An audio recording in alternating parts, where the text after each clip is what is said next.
I also, like Rupa, stumbled upon social media accidentally. After the birth of my triplets, I had actually taken a long break, a sabbatical from work. And when my kids were about 4 years old, 4 or 5 years old, I started writing again in newspapers. And I also started writing on social media.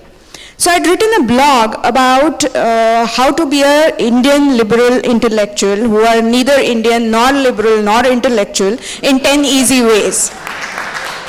So that blog got a lot of traction and it became very famous. So one of those people, he's a writer who calls himself a liberal, who calls himself a feminist, he actually criticized it, but he didn't criticize the content of the blog. I could have understood it if he had criticized the content. He said, oh, she's just a housewife turned columnist.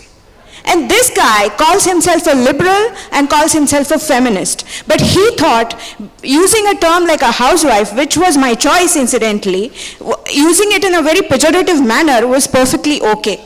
That's when I realized that there is this whole hypocrisy and they just don't want to accept your voice of dissent.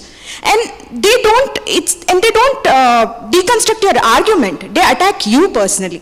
It's not the message, it's not what you're saying, it's who is saying that. That is the problem.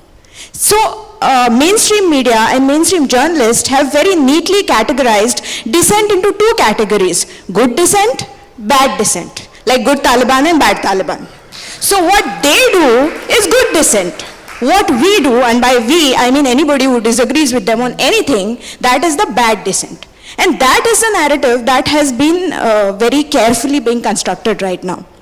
Yesterday I heard Shekhar Gupta talk about how in 2002 he did a lot of work on Gujarat riots and he made sure that nobody used the term like Hitler, genocide, Kristallnacht, Holocaust. It was very nice and I was very impressed by his objectivity, by his neutrality, by his complete adherence to journalistic ethics. I was.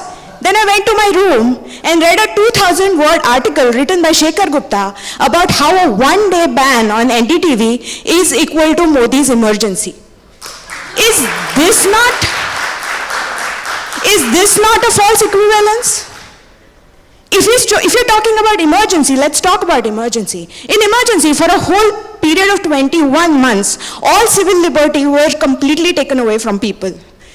Democratically elected state governments were deposed. People were put into jail. There were 22,000 people who were put into jail arbitrarily without any trial.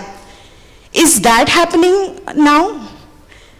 And I could write all these facts in an op-ed, okay, but it's probably not going to be published in a mainstream publication, first of all. And even if it is published, it's probably going to be published in 10 days. By the time the effect is totally gone. But today I read a tweet by a parody handle called Sir Zaid Hamid. And he says, then in 1975, it was Indira is equal to India, and today it is NDTV is equal to media.